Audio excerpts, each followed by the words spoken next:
Hello, my name is Juliana Finnick and I'm the founder of LinkedIn Stories, a storytelling agency set up to support parents of 5 to 10-year-old children to introduce storytelling into their daily life because stories enhance our communication with our children and as a result, our connection to them.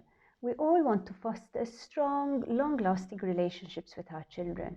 And today I want to pop in to share a few tips about negativity. Many parents write to me asking, how can stories, my child responds wonderfully to stories, they love stories, they look forward to sharing stories. How can I use this to my advantage and flip my child's negative mindset into a positive one? And today I'm here to share some tips about that.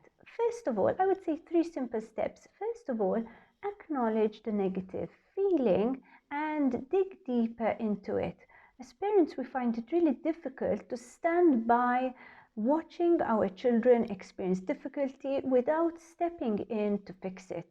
So we tend to have 2 reactions to negativity. One, to deny it, to brush it aside as though it's not important, to tell our children that they need to toughen up or to stop making a fuss. And 2, we step into the situation and immediately try to fix it ourselves. So for example, if they feel like they have no friends at school, we either dismiss that by saying they are making a fuss, I'm sure children speak to you, you're just oversensitive, or we call the school and ask the school to sort it out because we don't want our child to be unhappy. Now, acknowledging the feeling does not necessarily mean we act upon it. It means that we say things like, I see that this is really difficult for you. Do you want to talk about it? Or how can I help you? And we listen to what the child thinks, how the child feels, how the child breaks down this feeling for us. So let's let the child guide us in understanding what sadness means to them or what disappointment means to them. Secondly, once we have acknowledged the feeling, we can look for characters and stories that have experienced similar issues. So in all of the best stories in the world, you have the construction of a character who experiences meaningful moments of conflict. The character who is experiencing conflict goes through a whole spectrum of emotion. We can look at stories of these characters and their adventure to understand how they have dealt with the emotion. We can also look around us, look towards people who we admire in our country, in our family, but even internationally, and study these people to see how they deal, how they talk about their emotions and their situation. And notice that successful people, that mentors, guides, leaders, do not deny the problem, but neither do they get stuck on the problem. They always talk about the problem through the angle of the solution.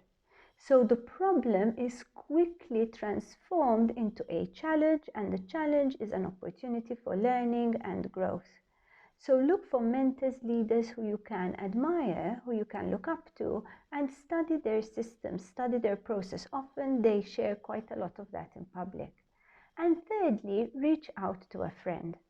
I find that this is the simplest but most effective way of dealing with negativity, because sometimes negativity creeps in when we are going around and around in our head. The moment we reach out, our friends help us to put things in perspective. So even when dealing with negativity in our children, we can use these 3 steps. Acknowledge the feeling, find a representation of this feeling or mindset in others, copy the way they deal with it, if of course the way they deal with it is positive and healthy. And thirdly, reach out to a friend. If we can teach our children these life skills, then the story they will tell of their own life will be one of empowerment rather than one of disillusion, because we are setting them up to think creatively, we are setting them up to be solution-oriented rather than problem-oriented. If you would like to receive more coaching and storytelling tips, please subscribe to our newsletter www.lignanstories.com/contact. See you then. Bye-bye.